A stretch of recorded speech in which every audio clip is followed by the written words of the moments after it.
311 сел жүрүү учурлары катталган. Ошонун эсептетинен жалпы эсеп менен 986 турак жайларды капкаган. Изилдеп, топторлардын негизинде бүгүнкү күндө жараксыз деп табылган үйлөрдүн саны 75 жетти, 75 болду. Ал эми капиталдык оңдоого муктаж деген үйлөрдүн саны 86.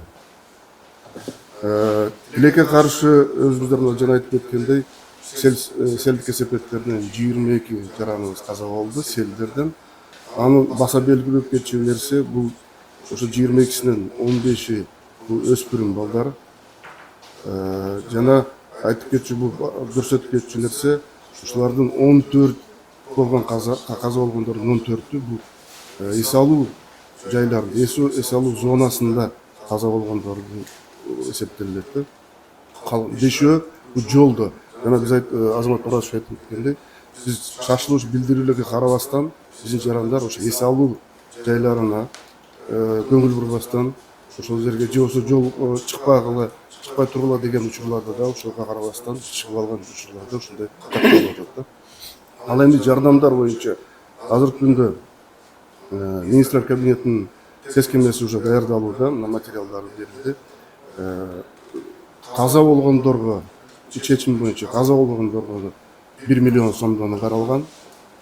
Жараксыз деп табылган үйлөрдү 75 үйлүгө да 1 миллиондон каралган.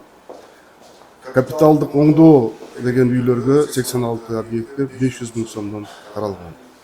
Андан сырткары өзүңүздөр билесиздер, мына Ош базарында, Ош шаарында борбордук базардагы 785 контейнерлерге суу каттаган. Ошолорго дагы регистрациясына, каттоосуна жараша салык төлөгөн маалыматтарды топтоп, Ош мэриясы бул маселени жүргүзөт. Анан мамлекет тарабынан ар бир субъектке ошол жерде иш жүргүзгөн жарандарга 100 000 сомдон каралган.